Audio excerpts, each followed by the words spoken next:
In about 1932 or 3, they came down and rented a house on the Grand Canal on at 306 or something like that. And they brought me along. I was about 4 years old. My first summer visit. I don't think they had the money to stay all summer, but we stayed a week or two. And my memories of Balboa Island and back in the early 30s was the Shriners had a camp for disabled kids. So right a couple of doors from the house on the canal was the Shriners building, and they had 2 or 3 of the other houses they kind of rented, and they had all these kids that I'd seen, broken kids I'd seen for the first time, my folks tried to explain how to be charitable about that and have good thoughts and good feelings.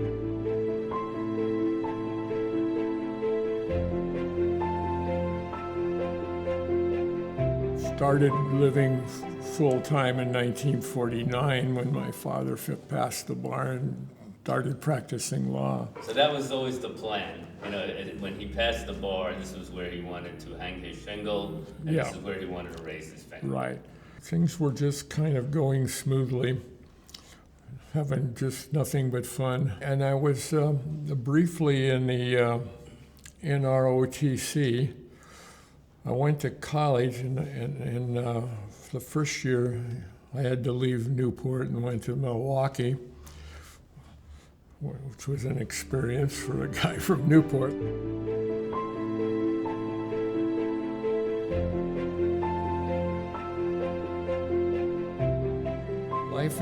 Life is good, and everything's going smoothly, and so. And Dad's a big shot in the city. He's not only a lawyer; he's on the city council, right? Yeah, so everything's going smoothly. My mother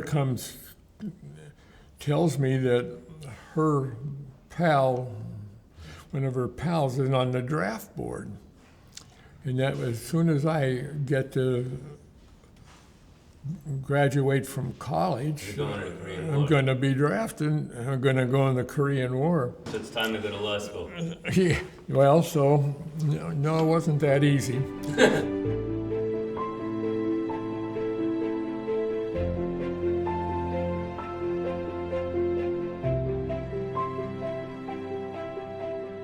Got called to active duty in January of '53. And flew in the blimps, but I got to live at home on Balboa Island with my mother and father there. Yeah. Well, our job was to keep enough of the World War II blimp pilots current so that if the Japanese came with submarines to the local waters, we would have some defense.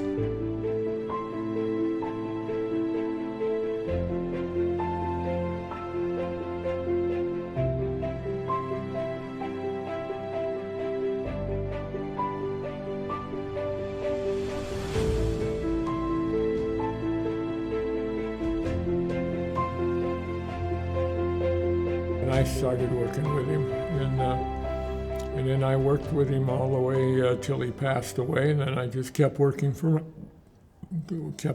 myself. You and your father, so we're talking about maybe 90 years of practicing law together, or 80 total between the two of you, a local practice. Yes.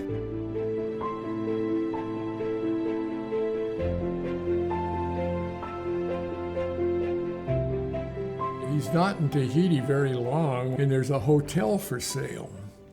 So Kelly hires me to form a corporation, or asks me to, called Ballyhay Inc. So I formed the corporation, and then all of the rich kids we knew, we got them to invest in it and bought a hotel in Tahiti. Ballyhay Inc. is still an active Tahitian California corporation and has property in Tahiti, and I'm still on the board of directors.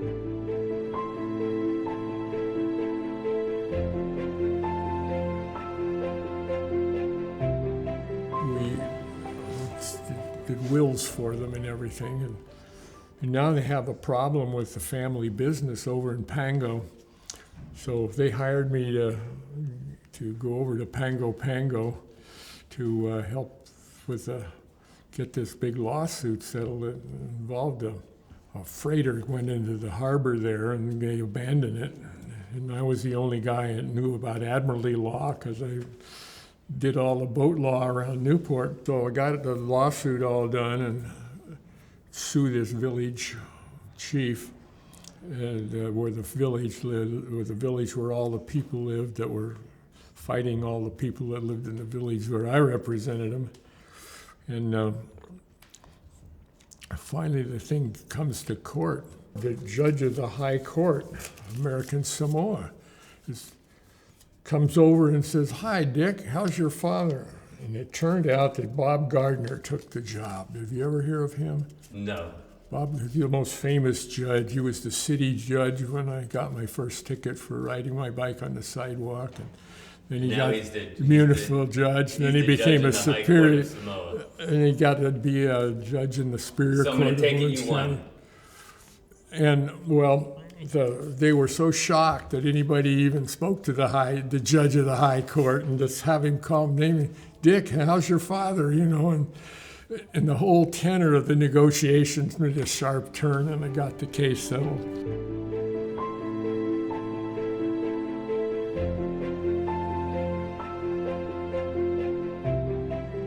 And I had to go home with all my lawsuits. Had to work, so Kelly stayed in Tahiti, got married, had kids, and I stayed on Balboa Island and eventually got married.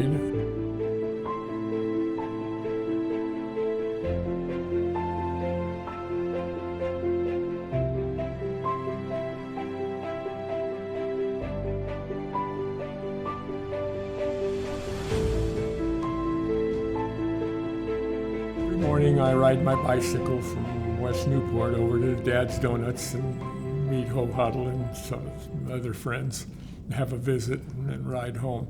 I can't drive anymore. I had a health issue and they claimed I had a hearing loss, and so they took my driver's license away.